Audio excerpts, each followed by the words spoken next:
नहीं, हम बस ये बोलेंगे कि हर किसी को जो जिस पार्टी में होते हैं और जिस दल में होते हैं उसके धर्म का पालन करना चाहिए। वही सबसे बड़ा धर्म होता है राजनीति में। उनके पिताजी जो है उनका भी हम आशीर्वाद मांगेंगे, क्योंकि वो भी जनता दल यूनाइटेड के मंत्री हैं और हमारे एनडीए दल के एक खास विधायक भी हैं, सदस्य भी हैं। तो उनसे भी हम आशीर्वाद मांगते हैं और हम उम्मीद करते हैं कि आप अपने राजनीतिक धर्म का पालन करेंगे। जहां तक बात रहा बाहरी और स्थानीय का, तो ये कोई मुद्दा नहीं है, क्योंकि विपक्ष को कोई और मुद्दा मिल नहीं रहा है तो वो ये बाहरी और स्थानीय का मुद्दा लेके चल रहे हैं। अब डिस्ट्रिक्ट में, जिला में डीएम आते हैं और एसपी आते हैं, वो भी तो कहीं और के होते हैं, पर वो भी तो आपके जिला के लिए काम करते हैं। और वो बाहरी, हम बाहरी कैसे हैं? हम बिहार की बेटी है, बिहार में हम पैदा हुए हैं, पटना में हम काम करें। और अब जो जनता को 1% का डाउट था कि नहीं ये छोड़ करके चली जाएगी, तो मेरा घर जस्ट पीछे मोहनपुर में मेरा घर है। महागठबंधन से कांग्रेस के प्रत्याशी के रूप में सन्नी हजारी मैदान में खड़े हैं। स्थानीय और बाहरी होने का मुद्दा लेके चल रहा है, तो कितना प्रभावित पापा के ही कैबिनेट के मंत्री के बेटे कितना प्रभावित करेगा? देखिए, कोई भी देखिए, एक बात होता है कि जब आप रणभूमि में उतर गए तो सामने कोई भी आए, लड़ाई तो उतना ही होना है। तो कोई ना कोई तो आना ही था। ऐसा तो नहीं है कि हम निर्विरोध जीत जाते, कोई ना कोई आता ही। तो ठीक है, उनको भी ऑल द बेस्ट है, बट हमको पूरा विश्वास है कि जो जनता का प्यार और आशीर्वाद हमें मिला है, उस प्यार और आशीर्वाद को हम बनाए रखेंगे और ये जो जंग है वो हम जीतेंगे। जहां तक बात रहा बाहरी और स्थानीय का, तो ये कोई मुद्दा नहीं है, क्योंकि विपक्ष को कोई और मुद्दा मिल नहीं रहा है तो वो ये बाहरी और स्थानीय का मुद्दा लेके चल रहे हैं। अब आप बताइए, जिस पार्टी से वो आए हैं, क्या उनके नेता स्थानीय नेता है? जहाँ पे वो चुनाव लड़ते, क्या वो स्थानीय है? उनके जो सबसे बड़े नेता है उन्हीं का हम बात करें। आप मोदी जी को देख लीजिए, वो भी तो बनारस के नहीं है, पर उन्होंने बनारस के लिए क्या कहा। जो आपके डिस्ट्रिक्ट में, जिला में डीएम आते हैं और एसपी आते हैं, वो भी तो कहीं और के होते हैं, पर वो भी तो आपके जिला के लिए काम करते हैं। और मतलब बहुत सारे ऐसे लोग हैं जो ये बाहरी और स्थानीय का मुद्दा है वो इसीलिए बना रहे क्योंकि उनके पास कोई और मुद्दा ही नहीं है, तो वो इसी को लेके चल रहे कि नहीं वो बाहरी है, वो बाहरी। हम बाहरी कैसे हैं? हम बिहार की बेटी है, बिहार में हम पैदा हुए हैं, पटना में हम काम करें। और अब जो जनता को 1% का डाउट था कि नहीं ये छोड़ करके चली जाएगी, तो मेरा घर जस्ट पीछे मोहनपुर में मेरा घर है। तो ये बस एक मुद्दा बनाया जा रहा है क्योंकि कोई और मुद्दा नहीं है, ये हम मानते हैं। क्योंकि वो आपके पापा के कैबिनेट मंत्री के बेटे ही हैं, तो उसको लेकर क्या कहिएगा? क्योंकि एक ही पार्टी में है वो, और उनके पापा भी हैं और आपके पापा भी हैं। हाँ। तो क्या कहिएगा? नहीं, हम बस ये बोलेंगे कि हर किसी को जो जिस पार्टी में होते हैं और जिस दल में होते हैं उसके धर्म का पालन करना चाहिए। वही सबसे बड़ा धर्म होता है राजनीति में।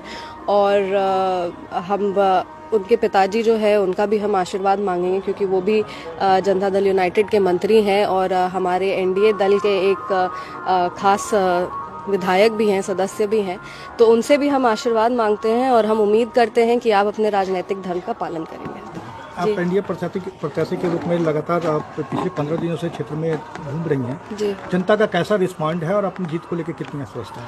देखिए, अब आज का दिन लेकर के मेरे को 21 दिन हो जाएगा प्रचार में, और 21 दिन से हम लोग हर पंचायत, हर ब्लॉक, हर जगह जाने का कोशिश कर रहे हैं। यूजुअली लोकसभा में संभव नहीं होता, इतना बड़ा क्षेत्र होता है कि आप सारे क्षेत्र का भ्रमण कर सके, आप सब लोगों से मिल सके। लेकिन आप कह सकते कि सबके प्यार, इतना सबका प्यार और आशीर्वाद मिल रहा है कि हम पंचायत लेवल तक जाके लोग से मिल रहे हैं और हर वर्ग के लोग के साथ मिल रहे हैं, सबसे मिल रहे हैं और सबका भरपूर आशीर्वाद और भरपूर विश्वास मिल रहा है। और लोग बहुत ज़्यादा उम्मीद जता रहे हैं, जिसकी जिम्मेदारी का भी हमको एहसास हो रहा है। क्या कुछ मुद्दा है यहाँ पे क्षेत्र में? देखिए, मुद्दा हम लेके चल रहे हैं कि हमें, पहले भी हमने कहा था कि हमें युवाओं के रोज़गार के लिए और स्वरोज़गार के लिए काम करना है। हमको घूम के जो रियलाइज़ हुआ है वो ये है कि यहाँ पे समस्तीपुर में कनेक्टिविटी का एक बहुत प्रॉब्लम है, जिसके वजह से इन्वेस्टमेंट और इंडस्ट्रीज़ कहीं ना कहीं बहुत कम है।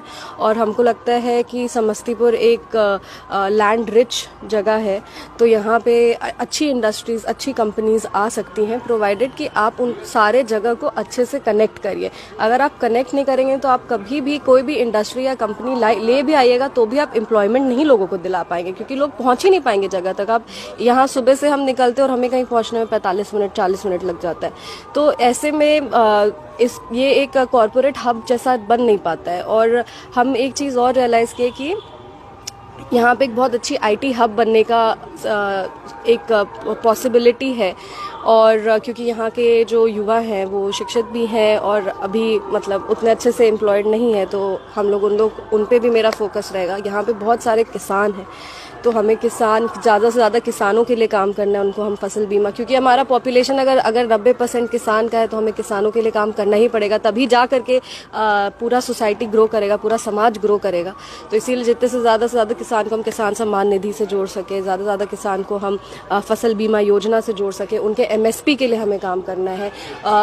उनका जो ये कहते हैं ना, सीज़न का जो फसल होता है वो सबसे ज़्यादा अच्छा कैसे हो सकता है, सॉइल का क्वालिटी हम कैसे, मिट्टी का क्वालिटी हम कैसे इम्प्रूव कर सकते हैं, इरिगेशन हम कैसे कर सकते हैं, ये सारे चीज़ पे काम करना है। यहाँ पे बहुत सारे लेबरर्स हैं, मजदूर हैं जो बाहर जाते समस्तीपुर से काम करने के लिए। उन मजदूर को हम सुरक्षा कैसे दे सकते हैं, उनको हम सिक्योरिटी कैसे दे सकते हैं। अगर वो बाहर जाते हैं काम करने के लिए, तो उनको हम कौन सा इंश्योरेंस दे सकते हैं, किस बीमा से हम उनको जोड़ सकते हैं, उसके लिए काम करना है। मनरेगा के तहत हम कितना काम लोगों को दिला सकते हैं, हमको वो काम करना है। कितने ज़्यादा दिनों के लिए हम उनको ज़्यादा से ज़्यादा दिन के लिए उनको काम मिले, इसके लिए हमें काम करना है। और ये सब के अलावा महिलाओं के लिए हम पॉलीटेक्निक कॉलेज खोलना चाहते हैं, क्योंकि हम ये मानते हैं कि मेरे पास समय, पॉपुलेशन ज़्यादा है और समय कम है। हम चाहते हैं कि 1 साल में, 1.5 साल में अंतर दिखने लगे। तो इसके लिए बेस्ट ये होगा कि अगर पॉलीटेक्निक कॉलेज आता है, तो महिलाएं जो हैं वो एक टेक्निकल कोर्स कर सकती हैं, जिसके वजह से उनका जो एम्प्लॉयमेंट का चांसेस है, जॉब मिलने का, नौकरी मिलने का चांस है, वो बढ़ जाते हैं, क्योंकि वो टेक्निकल कोर्स में ट्रेंड होती हैं। तो ये सारे मेरे अभी मुद्दाएं हैं। और अभी हम अपना एक वेबसाइट भी लॉन्च किए हैं ऑनलाइन, बात समस्तीपुर की। उसमें हम लोग से सुझाव भी ले रहे हैं, क्योंकि हर विधानसभा का अपना एक मुद्दा हो सकता है, हर विधानसभा का लोकल एरिया का अपना मुद्दा हो सकता है। तो इसीलिए हम चाह रहे हैं कि उसके थ्रू भी जो लोगों का सुझाव है वो आए और हम उस सुझाव पे काम करें और उसको अपने मैनिफेस्टो में डालें।